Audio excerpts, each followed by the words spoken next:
Hello and welcome to the Career Coven. It's Beck here, and this week Annie is interviewing one of my bestest friends, Lizzi Amartey. We thought it would be better if Annie did the interview because I'm not sure Lizzi and I would stay on topic, but it is an absolute banger and I hope you enjoy it. Lizzi is a people professional, an HR business partner. I learn something from her every time I talk to her, and she is so incredibly thoughtful and empathetic and sensible, which is everything that you want out of your HR partner. We asked Lizzi some questions today about how to build a great team. She shares some really insightful responses around diversity, and we also ask her some of the harder questions, like what to do with bad apples. And there's a fascinating end of podcast discussion on whether there should be a higher tolerance for bad behaviour for top performers. So, hope you love it.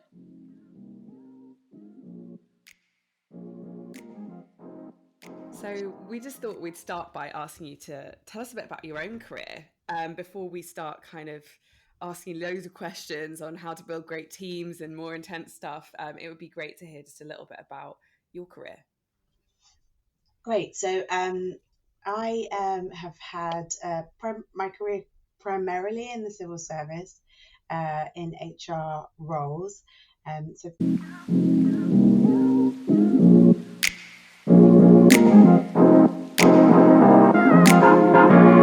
primarily as HR business partners. That basically means helping senior leaders to run their teams and get things done. And then I also had a couple of roles where I was the head of people, which again, a bit like a mini head of HR. And worked with different teams based all over the world, actually, which was a real privilege. And then last year, I left government and joined a small non-profit organization. Oh, amazing. A small, HR and people team, and they basically help entrepreneurs raise funds and contribute funds to some of the biggest, trickiest causes across the world. So helping entrepreneurs with their philanthropy again. Oh, cool. That's such an amazing thing to do. I didn't even know that existed, but it definitely should. Did I? Yeah. There's actually quite a few different organizations that do that kind of thing, but yeah, it feels kind of niche. It's different to what I was doing before, but yeah, still in the HR people space. That's definitely my passion. Nice.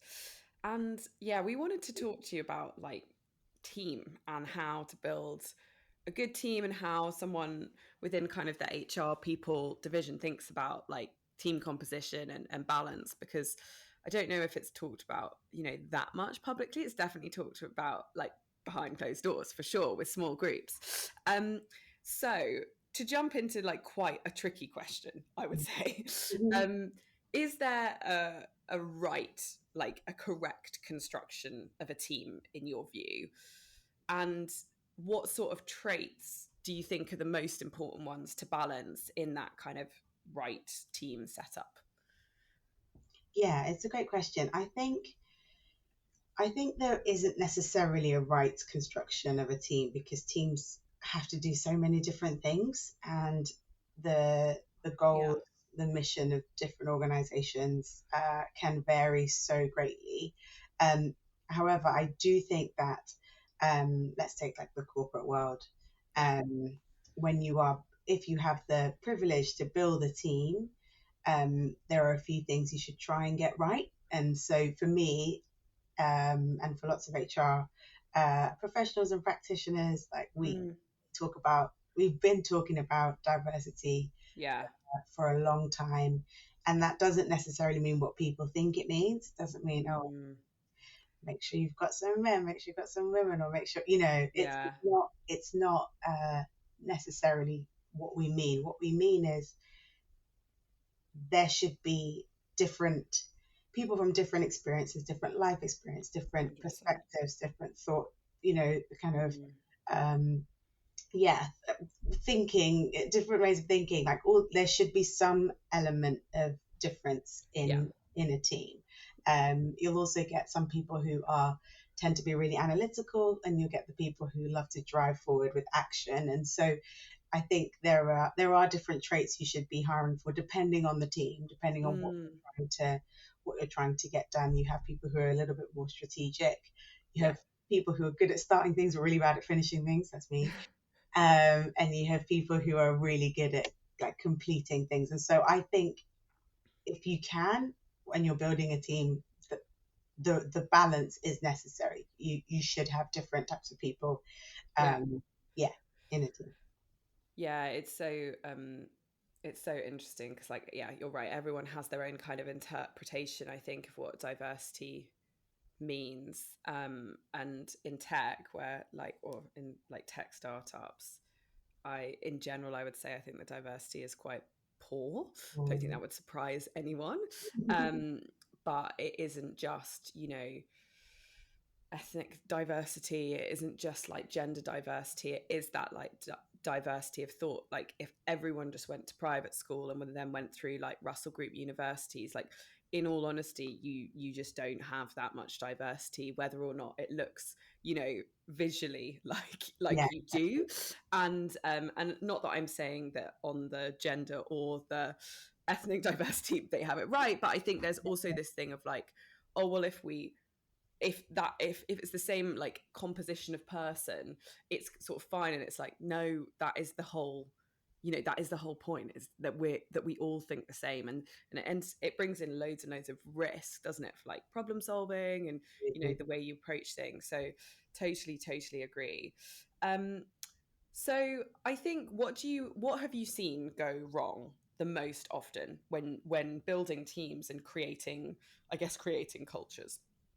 Yeah, I mean, you mentioned it. Like, if you have lots of people from a similar background, you do get groupthink, and it can happen in a much more subtle way than you kind of maybe expect. 100%. Yeah, 100%. I mean, I think it's tricky because we're human, and because we're humans, we have bias. Yeah. Hiring people involves a lot of bias. There's so many different sorts of bias, but essentially we gravitate to people who share similar traits. We've been doing that since like the beginning of time. Yeah. And so I think what tends to happen sometimes, what I see going wrong, is people not having like a diverse panel to actually do the hiring. Such a good point. People are often in a hurry when they're hiring. Somebody's left. Like, I really empathize with managers. Somebody's left. You've got loads of work to do. You need to fill this vacancy. That person was so good at X, Y, and Z. Let's find someone else who's so good at X, Y, and Z. And so you kind of try and hire like for like, maybe instead of stepping back and looking at your team and saying, okay, how are we doing? What do we need? Do we have any gaps? And does it have to be this kind of person, or could we take a risk and go for this? And so I think also in teams, people get comfortable and people want to enjoy their work. Again, something I really empathize with. I think what people don't talk about a lot, it's so easy for HR practitioners or leaders to say, oh, we care about diversity, we care about inclusion, we want to hire from a diverse pool. Sometimes you don't always get access to that pool. There can be blockers and challenges. Sometimes you want to bring in that diversity, and you do, but people don't really, I don't hear leaders talk enough about how hard it is to manage diversity. If you have lots of different people in your team, that takes so much work. You have to, as a team leader, adapt to the different people, and then try and get everyone singing the same, the same song on the same hymn sheet. And so actually, if you've been burned as a team leader even once by hiring somebody who maybe was a bit of a risk and didn't go well for whatever reason, you might be really, you just might be really put off. So I think there's lots of different things that I think can not align basically when you're trying to build up these perfectly balanced diverse teams. I mean, I think I have probably personally made like every single mistake on the list. I definitely have rushed hires to like fill a gap that I thought was urgent. I have definitely, through actually like truly not having a diverse team to have a diverse panel, I have probably not had a very diverse panel. And I mean, I literally had to say to someone last week, I did an interview, I really liked this interview, but I was like, I like that. I said as my feedback to the person who was running the process, I was like, I like this person because she looks and sounds like me. She would, I was like, I felt like I was chatting to a version of me with like different qualifications. And so my bias here, which I'm declaring, is like, of course I felt immediately comfortable with her because we're so similar. And therefore, maybe that's a good thing. But in all honesty, probably not. But I did really enjoy it, and it was a really good interview. And also it was like, I tried to, I guess, sort of declare my bias because I was like, it's not her fault that I liked her because she's similar to me, but it is just a sort of like thing that we should be thinking about is this person immediately like within 5 minutes I was like, okay, this is my like bias alarm is like going because of course I'm going to like this person. This is a very familiar person to me. So yeah, I think we're all human, aren't we? But we've got to like be more aware of it. And I certainly see and feel like, a lot in the areas I work in, that the lack of diversity is just a huge risk day to day, because it's just sometimes you find that you self-reinforce each other's ideas, and that is not good. Okay, so when you're trying to change a team composition, do you think bad apples, or like, I don't even know if that's a word, that's the term you'd use in HR, but do you think like people that stand out in a bad way should just instantly be removed from that team, or are there other things that we could do with that sort of bad apple? Yeah, it's a great question. I think it depends. It depends. To continue the metaphor, it depends on how bad the apple is. Are there behaviors that are damaging to other people? Are people being impacted in a way that's probably not what you want in your team or in your organization? I was listening to a podcast the other day. There she is in the background. She doesn't like a bad apple, Susan. Not one bit. Fair enough. I agree with her.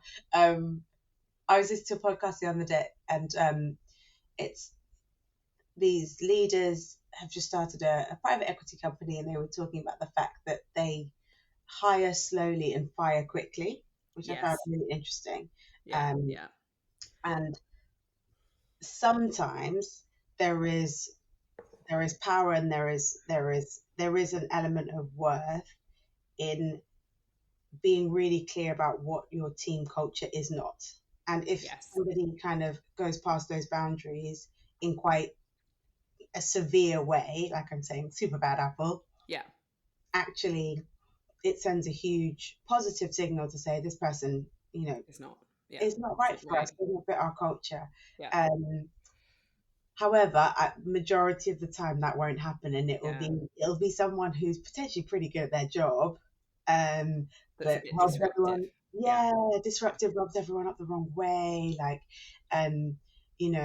maybe shows, microaggressions, but but it feels like their intent is not terrible, all that kind of stuff, or maybe those negative behaviors come out during a particularly stressful time, and so there's almost an element of justification for some of that. So just to add like a bit of nuance, that's probably the type of person we're talking about. And I think I don't think they should be removed. I have a very long leash for this stuff.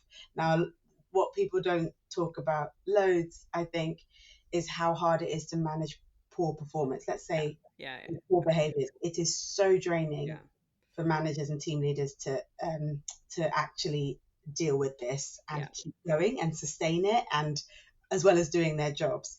But I still think it should be done. I just think there should be like a fixed amount of time where you do try to give that person the feedback, to watch them very closely as they put the feedback into, actually they address it and they put it into place in terms of in their working practices, and then get feedback from others.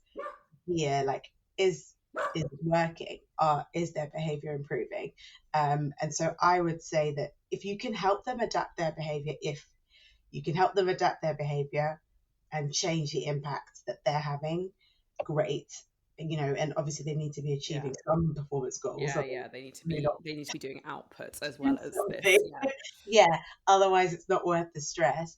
But actually, I've seen people turn that kind of behavior around, but it's really hard work. Yeah, it's hard work. I also have a fairly long leash for this, I would say. Probably because I imagine that we're both quite empathetic people. And often these behaviors are not driven by the workplace, right? There's often other things going on, and that can be so hard, as you say, for managers to disentangle. And I think that's a really but it's so often true. Susan's agreeing. But I think I have also been burned by having such a long leash. I have also avoided really quite hard decisions for too long because of like having high empathy. And I think it's a balance, right? So I've sort of learned, I think, as I have got more experience, to do exactly, I hope, what you said, which is like cap the time. So it's like, I am going to invest in trying to change this person. I'm not just going to be like, oh, 3 strikes, you're totally out, because that's not really who I am. But I do think that it's so draining, as you said. It was such a good thing to call out. So draining as a manager, can be very draining for the team. So, having a time box where you say 8 weeks is the maximum, and I think it also depends on like how good are they, how good is the output, but also how long have they been there? Is this are these behaviors arising super fast, in which case it's like, this is probably like naturally how this person likes to work, or as you also raised, is this actually only coming out at a time of kind of intense pressure, intense stress, and they've actually had a long tenure of being like a good performer, for lack of, like, I don't really like this bad and good term, but we'll follow it.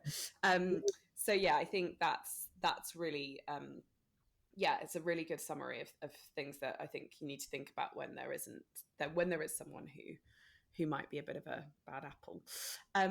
Okay, so obviously diversity is really important, and we've talked about that a bit. But how in people in HR do you actually think about hiring for diversity?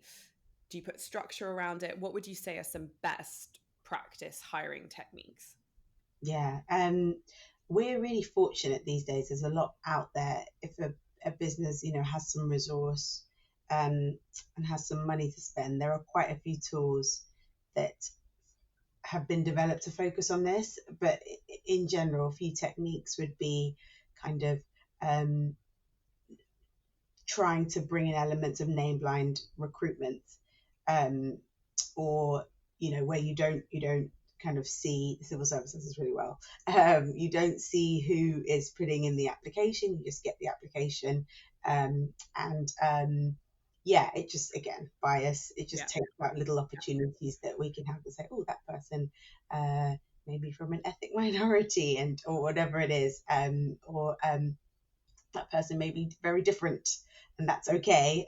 So we're just trying to take out kind of those details. Sometimes that's not possible, particularly in small organizations, and in organizations where they may get referrals, for example, and then again you're going to know exactly who you're talking about, and that might be part of the what makes hiring successful in that organization.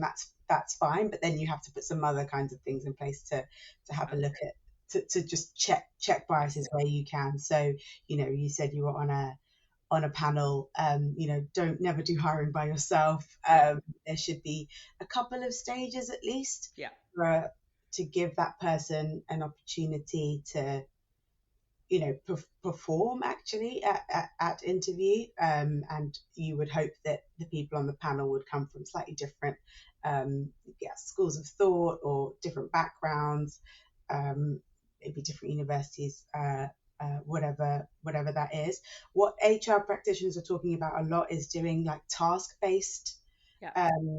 interview stages. So not relying on someone to just tell you how good they are. how good they are. And some of us are actually really bad at it. I'm terrible. Me too. At interview, good at coaching people in their interviews. Quite annoying. Yeah. Same. But yeah, it's so annoying, isn't it?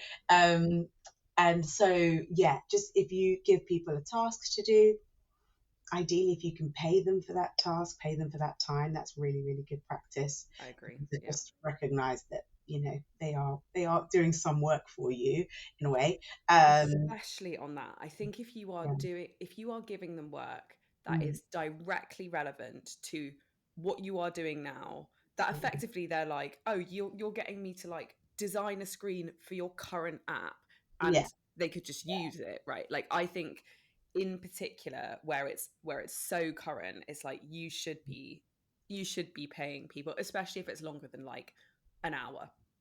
Yeah, and people have been really burnt by this. I was burnt by this. I spent 3 days on a task for a well-known tech someone. I remember signing an NDA. That was fun. And spent 3 days on a brilliant piece of work. Like, I was really proud of myself. I was like, this is actually decent, Lizzie. Well done. Yeah, didn't get the job. Obviously, like no payment for it. And then, you know, that's it. But they've essentially gotten free consulting. So you have to be really careful about just exploiting people at a time when they're quite vulnerable. They're desperate to get this job, right? And so, but back to the task-based thing, it's really good to just see what people can actually do. And then hiring techniques as well. We do kind of have to look out for AI, look out for responses that are coming through with ChatGPT these days, and just keep an eye on that, because that's a challenge right now for us in HR. How do we kind of check there's still human contributions to what people are giving in that initial stage. And then for something that we talk about a lot in my organization is just making sure the process is exactly the same for different people. And why that's quite hard sometimes, because you get to someone and you think, gosh, I need an extra half hour with them. I need to ask them this. But you are putting different people through different levels of 100%. Tests. And that is pretty poor practice. And giving some people more of a chance. Exactly. So yeah, it's just those are a few things that kind of come to mind. Yeah, that last point is so interesting, right? Because you often, I think, in a good interview, feel like you want more time. So like I would say sometimes in the best interviews, it's been like you just enjoy it so much conversationally that you're like, oh, I could do with, I'd love to keep chatting to them. That was so interesting. I learned something.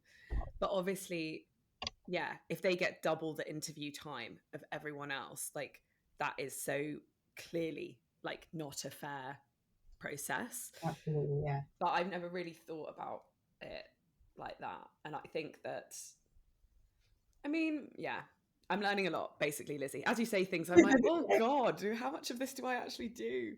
Okay. So if any of our listeners are like in an organization, and they want to hold them to account for best practice with diverse hiring, and actually just hiring standards in general, like what tips and tricks or what advice would you give to employees to try and help them hold their organization to account on this? Yeah, it's super hard. I'm not gonna lie. It's hard to hold leaders to account sometimes. But I would just encourage them that it's never been easier, I think, to bring in a diverse range of talent. Yeah. Because for lots of different reasons. But one of them is that if an employee is part of a hiring process or knows, there's a vacancy and there's one coming up, they could kind of, I'm just going to be really practical, they could put in a chat with the hiring manager, with the person who's going to bring in that person and that new hire, and ask them who they're reaching out to, where the advert is going, in order to bring in that new person. So there are because because of the internet and because of these groups, there are so many networks and groups of that you can people reach into. that you could reach into, the LGBTQ plus community, ethnic minority, professional ethnic minority groups. Yeah. Like as in for each profession, there's exactly. there's black professionals in tech, there's Asian professionals in different industries. There are so many of these groups. It is so easy for your industry to just go to those places and say, hi, this is the job we're advertising. We'd love to speak to anyone who's interested. Don't worry if you're not quite sure about what we do, come and have a chat, like we're here. And so and all of those networks, you know, Mumsnet, pet, like carers groups, amazing, all of those networks have job boards, and so it just takes, you know, the hiring manager and the HR team supporting them, you'd hope, to kind of do the work, like do the work up front and make sure that that ad is getting out there.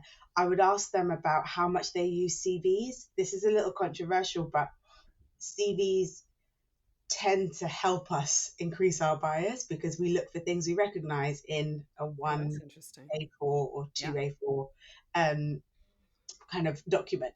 So the shift away from CVs is something that lots of HR practitioners are encouraging, going towards, you know, ask the questions, get them into interview, do the task phase. Like how are people kind of being set up to show what they can do rather than like kind of, you know, share that they were doing the right things or they were in the right institutions, like that kind of thing. So yeah, I would just almost get anyone to go and speak to a hiring manager and ask, like, what's your plan here to bring in some diversity, and also remembering that not all so much of the diversity that we might be looking for is not visible.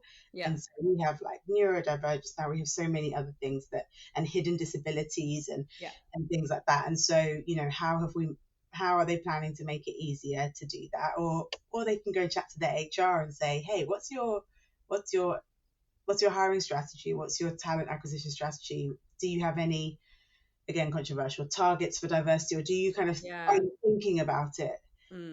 And what does it look like in our company? Can I help? And can I help is such a, you know, that's such a good way to approach it without it also feeling like accusative, right? Because sometimes I think you don't know what hiring managers are doing, and there will hopefully be at least some that are actually like doing the work, for lack of a better term.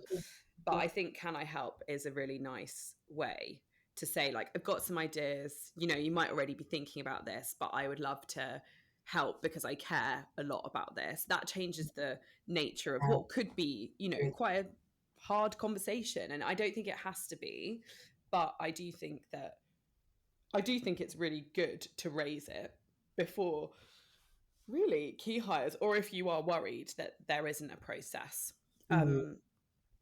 Okay, so one more question on diversity. And I am like smiling just because this is just so relevant, as I've already mentioned, to me and to tech. But like, what do you think of organizations who say that they kind of hire on merit and they value diversity, but then they're all white and male? Silence. We think silence. It's just such a spicy question. Yeah, this does my head in. Me too, to be very honest. But I also, having been in sometimes predominantly, I can't even, like, most of my career predominantly white teams as a black female, to make that clear. This is, I have seen both sides of it. I've seen when they're trying and failing to broaden the diversity of the teams. I've seen it, and I've seen when they talk about it and it's not real. No actions behind it. So I have to be diplomatic. It's really interesting because I for the first time in my like last round of interviews, I like asked about this in the interview, because I didn't see that much diversity in the interview process. Actually, kind of ethnic diversity was much better in this particular instance, but gender diversity and I would just say kind of background diversity did not feel. And I was really nervous, and I waited until I had the offer to ask, which I'm not actually sure that I would recommend that. Like, in some ways, I thought, you know, be in a position of strength when you like challenge something that might be really difficult. In other ways, I thought, you know, it was such a big question for me so early on that that I was like, you should have been asking everyone this. Like, actually, you know, to the point of like, you shouldn't have made it a big deal. You should have just asked everyone this. But yeah, I found it incredibly nerve-wracking, actually, to try and address this. And I think it was because I didn't know what the answer I was looking for was, because they could have said anything. They could have said, we've got loads of targets around this. This is how we try and start, you know, or they could have said, not, you know, they could have said whatever they wanted. And I didn't know how that it was true, or how I would ever actually stress test it. But I think it's so hard, because in organizations where I've seen that this is a problem, as you've just said, there are usually some people who are genuinely trying their best to change it. But then sometimes their best is just so shit. Do you know what I mean? It's like, sometimes it's like, you know, they're talking about it and they're like, we want this to be better. They want this to be better. And then I think the worst one I've ever had was like, someone said to me, like, we want this to be better. You know, we really care about it, but I don't see gender. And I thought, okay, well, and I said, you know, that's fucking insane. Like, that is completely insane. That's not possible. It's not possible, but also like, you can't correct it like that. That's like putting your hands over your eyes and saying like, but I don't hear the tone of people's voices, and I just live in a genderless world. I was like, that's a fucking fairyland like answer to this, and that's like not, you know, good enough at all. And we ended up having, I would say, a sort of fairly heated discussion around that. But also, I think that person genuinely thought that was a good answer to that question. And that's when I was like, fuck, you know, like, I'm not even on the same page as these people. So it is a really hard question to answer, because I think what I think about it is something you said earlier, which is like, it has never been easier to hire a diverse team. There has never been more help. Never been more people who are passionate about helping organizations with this. So I don't know. I just no longer think there's an excuse for like not being able to understand and not being able to do it. Yeah, I think listening to you kind of share that, I think I've landed in that same place, that I no longer think there's an excuse.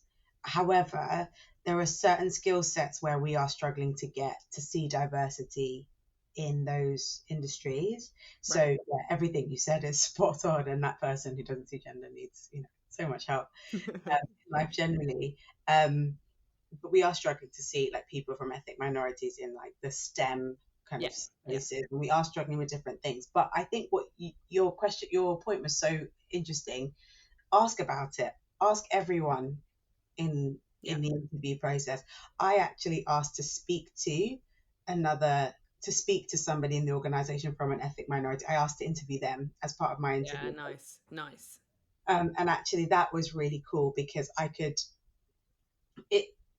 it's tough, you know, they're obviously, their aim is to get me into the organization. If I'm the right candidate, their aim is to sell where they're working. But you can kind of get a sense and a feel of how an organization treats diversity from speaking to somebody who is not in the majority. And that was really useful. That conversation, coming in as someone from an ethnic minority background, that conversation is what convinced me that, yeah, cool, I can work here. I mean, there were so many other things I absolutely adored about the organization, so it wasn't too hard. But if I, these red flags that you might get because of the way people talk about diversity, or like you said, don't really have language, or don't really have the perspectives that you would hope they would have, as in, this is really important, this is what we're doing. That can really help. I think in terms of what I'd say also is that organizations that hire on merit, they say they hire on merit, they say they hire diversity, but they're not able to get there. Like, I think you should always want to hear a bit of a plan. Agreed. And details are important. Details, and also, is it hands-on enough? Not in that situation, I wouldn't be happy if they were just putting their adverts in another jobs board. Exactly. I don't. That's not the only thing I want to hear. If you have a problem, how are you solving your problem? Because that will tell me how you solve all other problems, and it wouldn't just be around diversity. There could be loads of things that come up in an organization, but how do they get this done? And something that I think I would love to hear from an organization that is battling with this is that they have identified the people in their organization who might be different in some way. It could be protected characteristics, could be neurodivergence, could be diversity of thought, whatever, and they are mentoring them, or they are spending some time bringing them up. Bringing them up. How are we going to retain them? How are we going to grow them? How are we going to develop them? If that doesn't exist, because that is another very easy thing to set up. If that doesn't exist, I don't love the term reverse mentoring, but kind of mentoring situation, then I just think to myself, like, well, come on. You're not even trying, I guess. Even if it's just one. Exactly. Okay, right. Last few questions. Sure. Bit of a topic change around performance. So, what is your kind of ideal process and structure for performance management? I don't know if that's a fair question, but I'm curious. It is a totally fair question.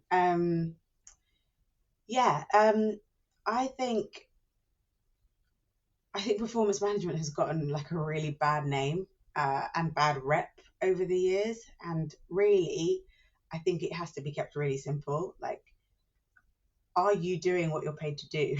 Is essentially what performance management is. Really simple. Are you doing it? And actually, ideally, you wouldn't just do it and get things done. You would grow and develop, and maybe even enjoy what you're doing in the process, like keeping it really, really simple. And then the third bit of that is, do you have everything you need to get that job done and to grow at the same time? For me, that's kind of it can be kept really, really simple. And so if you're putting in a management system, or there's a new one coming up, and you ever get to kind of contribute to what that looks like, I think, like, for me, the process and structure should just be clear, easy, transparent. Like, what are those conversations being used for? The outcome of those conversations. Maybe your organization has ratings or gradings of some sort, maybe they don't. What do those get used for? That has to be super, super clear to people. And the other thing I think is really important with this stuff is, it's all about the conversation that you have with your manager. It's all about the actions you take off the back of that. And so, are those conversations happening regularly enough? Loads of organizations are moving away from just this one chat every year, big appraisal season. I hate that. Oh my God. And it's like, could you just have a chat every month? Or, can you keep it light but frequent? I think is super important. And the idea of that is just, you've got like a checkpoint where you can check in with the manager, highlight an issue and fix it, because feedback that is given promptly, good or bad, is easier to take, easier to understand, easy to understand, easy to remember what the heck they're talking about, and easy to like put in place, and then you can fix stuff much more easily if you're told, not kind of like, oh, last year you did this terrible thing. 100%. Kind of ridiculous. So that links, I think, nicely to the next question, which is, in your view, like, what are the things we can do to like raise the bar of like line management and the quality of line management? Like, what are your tips for organizations or people to make sure that the line management is good?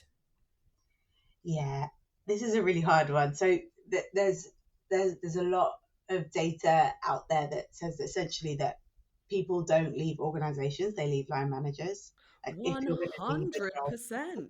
I yeah, like that, resonates with me so yeah, much. yeah, it's so real. We tend to spend a lot of time with our managers, you know, how they just have the single biggest impact on our work. In a lot of jobs, I will say that there's definitely some jobs where that might not be the case. So yeah, the essentials. I don't I don't know. I think I used to think being a manager was much easier than it actually is. And having been a manager a couple more times now than maybe like 5 years ago, I'm like, this is hard. Yeah, it is hard. It's It's and genuinely it's a really skill. hard. Yeah. Yeah, and it's not easy to be a good manager. Being a nice person, I have learned, is not good enough. Right. It's not enough. Um, Agreed. so yeah, I think organizations need to kind of remind people that management is as important as the work you're doing. Like it is a job in itself. Don't Yes. like think, oh, 90% of my job is da da da da. And then I've just got a team to manage. Yeah. Yeah, and then I'll manage a team. It's like, mm-mm. If in my opinion, you should even flip it. You should spend like Agreed. 60% of your time thinking about who you manage and 40% of your time doing whatever you do Yeah. in your time. That's how I feel it should be, because of how serious it is. And then yeah, I guess like the best managers I've had in the past have really known me, known what I need, known my learning style. They've understood what I'm good at. They know what I'm bad at, and they can help me with that. They know why I'm doing what I'm doing. Um, you know, they build me up, but they really can deliver feedback Yeah. Agreed. constructively. Yeah. And I think as a manager, if you can't give constructive feedback in a helpful, effective way, Yeah. like that's something you should spend some time on 100%. that.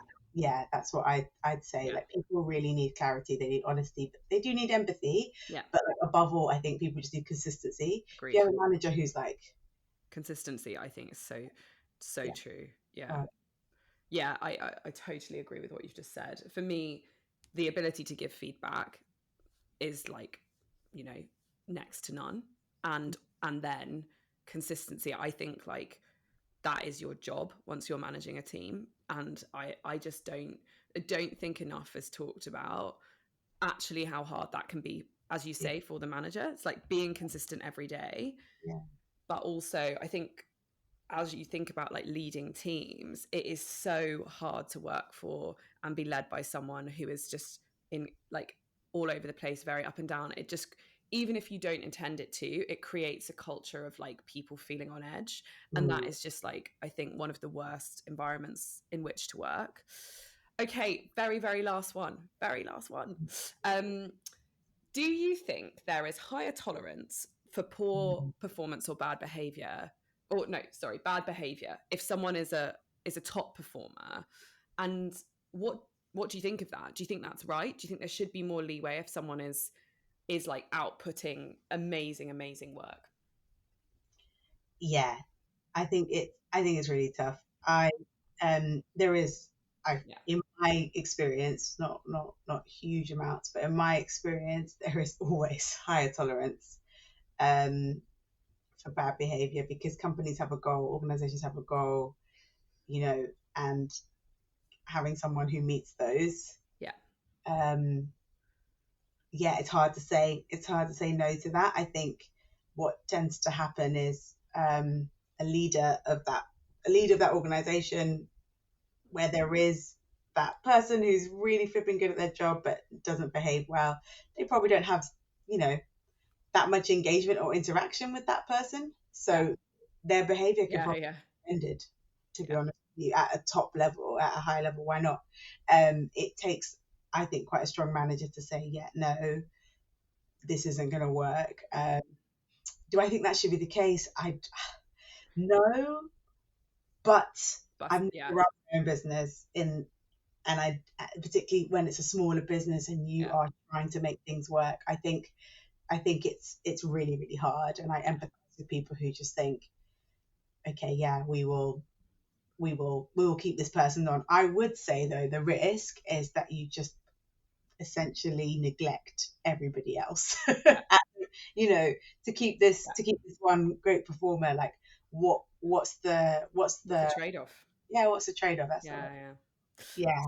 So it is really hard. But I do think that's changing a little bit. I think back in the day, I think in previous days and years, you could probably get away with it much better. I think people in the world of work care more about behaviors and culture, and we talk way more about culture than we've ever done. Yeah, you agreed. know, like to give an example, like a very a top streaming company, you could probably guess one of the ones I was talking about, have a culture deck. Yeah, I've seen it. It's 125 slides long. Yeah, like that's incredible that a company that's of that size would think about putting together what culture means now. So I actually think it is really important to balance those things out, and we do that more than we used to. But yeah, I think what do you think? That's a great question. Yeah, I think you're right. In small organizations in particular, this can be really hard because everyone has such a big weight to pull. And I have definitely been in a situation where I haven't felt that I was able to pull out someone because they just could produce. However, it's probably a bit short-termist. I think there are maybe ways that you can put people into kind of individual contributor roles where like they don't have as big an impact. But again, that probably isn't true in a small organization. So yeah, I would agree with most of the things you've said. And I think, honestly, it's very hard to answer this question at a generic level because it will be very case by case. Right, it's been so amazing. Thank you so much for your time and your expertise and your thoughtful answers. We really, really appreciate it. And, you know, have a lovely, lovely day. Thank you so much. You as well.